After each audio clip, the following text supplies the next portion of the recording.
के किनारे किनारे और रोड सब जो छेका हुआ है वो भी रक्षा मंत्रालय की ही संपत्ति है, उसको सेकेंड फेज में खाली कराया जाएगा। वो उसी की प्रक्रिया चल रही है। अभी आप वहाँ पता करेंगे कि अभी 3 से 4 दिन से वो गुजरात के लिए है, चूँकि हमारे बहुत सारे मजदूर भाई गुजरात जाते हैं नौकरी करने, उनके लिए भी कोई ट्रेन नहीं थी, तो वो मैं चाहता हूँ कि गोपालगंज थावे से गुजरात के लिए सीधी ट्रेन मिले। और दिल्ली के लिए तो मैं रात दिन प्रयास में लगा हूँ कि दिल्ली की ट्रेन हमको मिली। दिल्ली की ट्रेन भू संपदा अधिकारी पटना से आए हुए हैं और अमीन सब लोग उसकी मापी कर रहे हैं और मापी करके सीमांकन करेंगे। सीमांकन करने के बाद मैंने चूँकि सीमांकन के लिए तत्काल बाउंड्री करना है, उसमें मैं अपने मत से, सांसद मत से 20 लाख रुपया मैंने वहाँ दिया है कि इस मेरे मत से उसका फेंसिंग करा दिया जाए, ताकि एक दिखे एरिया 258 एकड़ का एरिया हमें स्पष्ट रूप से। हमारे साथ गोपालगंज के माननीय सांसद डॉक्टर आलोक कुमार सुमन जी हैं, जो मौजूदा राजनीति, बिहार की जो राजनीति है उस राजनीति को लेकर के चर्चा करेंगे। बाकी एक और चर्चा चल रही है साबिया एयरपोर्ट को लेकर के, और या कुछ थावे से जो रेलवे है उसको लेकर के हम इनसे चर्चा करेंगे और जानने का प्रयास करेंगे कि साबिया एयरपोर्ट का काम जो चल रहा है आगे की किस गति से चलेगा, कब तक ये काम जो है कंप्लीट होगा। बहुत बहुत स्वागत है सर आपका। बहुत बहुत धन्यवाद आपका। एक साबिया एयरपोर्ट की जो चर्चा थी पहले, जो है बहुत दिनों से हम लोग सुन रहे हैं कि साबिया एयरपोर्ट बनेगा, लेकिन अभी इस काम में जो है गति कहीं ना कहीं दिखाई दे रही है। लोगों के अंदर भी एक चर्चा का विषय बन गया है कि अब साबिया एयरपोर्ट में काम जो है चालू हो गया है, नापी का काम चल रहा है। देखिए, साबिया एयरपोर्ट के बारे में मैं जब से यहाँ के जनता का आशीर्वाद मिला, आप सबकी आशीर्वाद मिली, मैं यहाँ का प्रतिनिधित्व करना शुरू किया, तो उसमें साबिया एयरपोर्ट को चालू करना मेरा एक सपना था कि कभी ये कहीं खो गया था, सब लोग भूल चुके थे इसको। इसलिए मैंने सबसे पहले मैंने इसके ज़मीन को ढूंढना शुरू किया। वो ज़मीन किसकी है, कहीं कोई उसका रिकॉर्ड नहीं था, न भारत सरकार के पास, न बिहार सरकार के पास, न जिला के पास। रिकॉर्ड खोजने में हमें 1.5 साल लग गए। फिर 1.5 साल लगने के बाद अंत में भारत सरकार ने इस चीज़ को स्वीकार किया कि वो रक्षा मंत्रालय की संपत्ति है। फिर मैंने अपने माननीय मुख्यमंत्री जी से निवेदन किया, माननीय मुख्यमंत्री जी ने भी मुझे दिशा निर्देश दिए और मैं रक्षा मंत्रालय से मिला और रक्षा मंत्रालय से और नगर विमानन मंत्रालय से अनुरोध करके उसको उड़ान योजना में शामिल किया। उड़ान योजना है पूरे देश का आम नागरिक, इसी योजना के तहत इसको उड़ान योजना में शामिल कराया। उड़ान योजना में शामिल करने के बाद अब होती है प्रक्रिया बोली की, जैसे एयरलाइन से बोली लगाती हैं, लेकिन एयरलाइंस बोली इसमें नहीं लगा पा रही थी कि एयरपोर्ट जैसी कोई चीज़ यहाँ दिख ही नहीं रही थी, लगता था कि एक छोटा फील्ड है। तो फिर मैंने रक्षा मंत्रालय को लिखा, रक्षा मंत्रालय ने सर्वे किया तो यहाँ पता चला कि 338 एकड़ में लोग ज़मीन का अतिक्रमण किए हुए हैं, जिसमें 1011 की संख्या है। फिर अगला कदम हुआ कि मैंने प्रयास करना शुरू किया अतिक्रमण हटाने के लिए, तो फिर उसमें रक्षा मंत्रालय मदद की और रक्षा मंत्रालय ने पटना के अपने भू संपदा अधिकारी को निर्देश दिया कि इसकी सर्वे कराकर और उसके बाद इसकी अतिक्रमण को हटाने की जिला प्रशासन और बिहार सरकार के सहयोग से आप करें। उसी क्रम में 4 बार सर्वे हुआ, पूरी टीम आई, जिला प्रशासन की भी टीम थी, बिहार सरकार की भी टीम थी, रक्षा मंत्रालय की टीम थी। 4 बार इसका सर्वे हुआ। उसके बाद 5वीं बार सर्वे हुआ इसी महीने, पिछले महीने 17 तारीख को, जिसमें उस वक्त मैं भी उपस्थित था। सर्वे हुआ। सर्वे में ये हम लोगों ने फैसला किया कि तत्काल हमें 258 एकड़ ज़मीन की ज़रूरत है। वो तो है 473 एकड़ टोटल, जिसमें 258 एकड़ ज़मीन को हम लोग तत्काल घेराबंदी कर दें, उसके अंदर जो अतिक्रमण है उसको हटाया जाए। और फर्स्ट फेज ये होगा। सेकेंड फेज में बाकी बचे हुए जो अतिक्रमणकारी होंगे उनको हटाया जाएगा।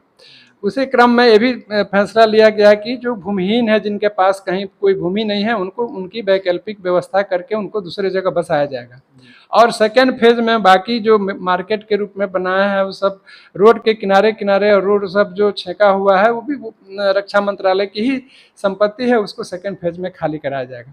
वो उसी की प्रक्रिया चल रही है। अभी आप वहाँ पता करेंगे कि अभी 3 से 4 दिन से भू संपदा अधिकारी पटना से आए हुए हैं और अमीन सब लोग उसकी मापी कर रहे हैं और मापी करके सीमांकन करेंगे। सीमांकन करने के बाद मैंने चूँकि सीमांकन के लिए तत्काल बाउंड्री करना है, उसमें मैं अपने मत से, सांसद मत से 20 लाख रुपया मैंने वहाँ दिया है कि इस मेरे मत से उसका फेंसिंग करा दिया जाए, ताकि एक दिखे एरिया 258 एकड़ का एरिया हमें स्पष्ट रूप से दिखे।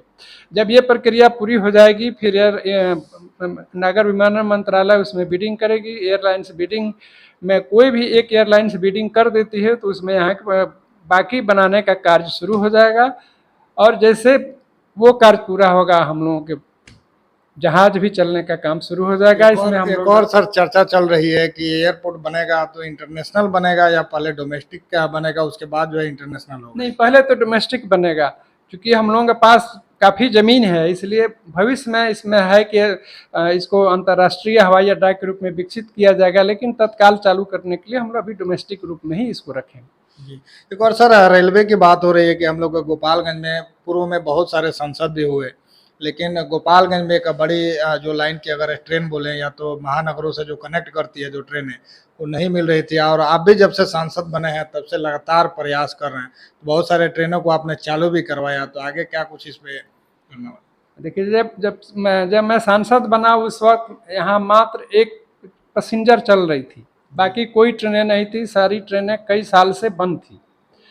मैंने संसद में सवाल उठाकर मंत्री महोदय से मिलकर अपने मुख्यमंत्री जी से मार्गदर्शन लेकर उस चीज़ को वहाँ उठाया और उसमें प्रयास में लगा रहा। मुझे 3 ट्रेनें मिली, जो पटना से, पाटलिपुत्र से गोरखपुर तक एक ट्रेन चलती है, एक ट्रेन आपको छपरा से लखनऊ तक चलती है, जो बहुत पहले चलती थी, सप्ताह में 2 दिन, उसको मैंने प्रतिदिन किया और नए ढंग से उसकी शुरुआत हुई।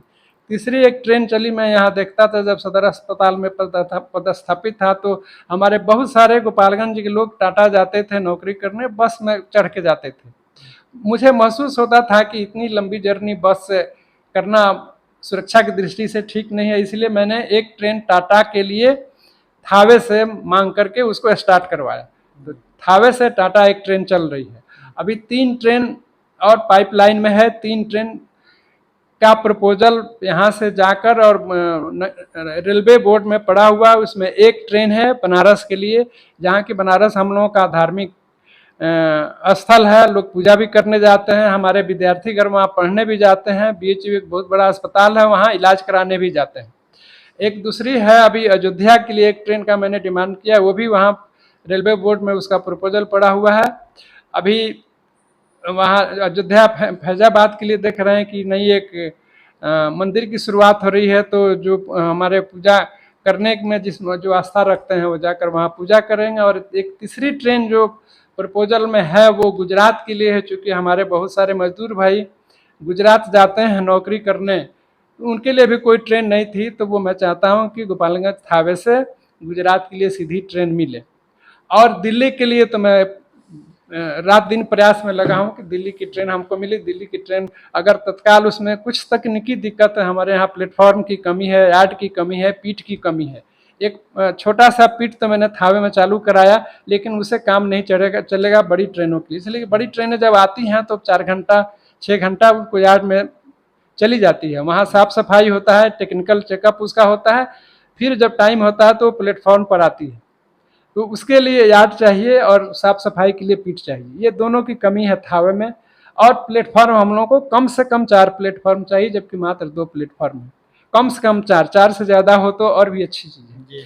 उसके प्रयास में मैं लगा हूँ कि वो हो जाए तो लंबी दूरी की ट्रेनें दिल्ली से लेकर अन्य महानगरों के लिए ट्रेनें हमें उपलब्ध होंगी।